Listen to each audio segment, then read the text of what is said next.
नमस्कार सर्वांना. श्री स्वामी समर्थ. रात्री साप दिसणे हे शुभ की अशुभ याबद्दल अनेक मान्यता आहेत.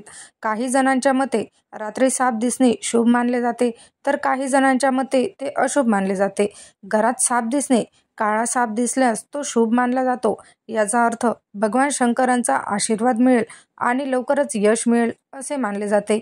आर्थिक लाभ मिळण्याची देखील शक्यता असते बरं का. तसेच काळ्या सापाचे पिल्लू घरी येणे देखील शुभ मानलं जातं, म्हणजे तुमचे रखडलेले काम लवकरच पूर्ण होणार आहे. जर घरात पांढरा साप आला तर तुमचे भाग्य लवकरच उजवणार आहे, कारण पांढरा साप दिसणे फारच दुर्मिळ आहे बरं का. पांढरा साप दिसणे हा तुमच्यावर जणू पैशांचा पाऊस पाडण्याचा संकेत आहे आणि त्यामुळे घरात सुख आणि समृद्धी देखील वाढू लागते. हे होते काही घरामध्ये साप येण्याचे संकेत. तुम्हाला माझा व्हिडिओ कसा वाटला ते मला कमेंटद्वारे नक्कीच कळवा. भेटूया अशाच एका नवीन व्हिडिओसोबत. तोपर्यंत श्री स्वामी समर्थ. माझ्या चॅनलला नक्कीच सबस्क्राईब करून ठेवा, म्हणजे येणारा प्रत्येक व्हिडिओची नोटिफिकेशन तुम्हाला येईल.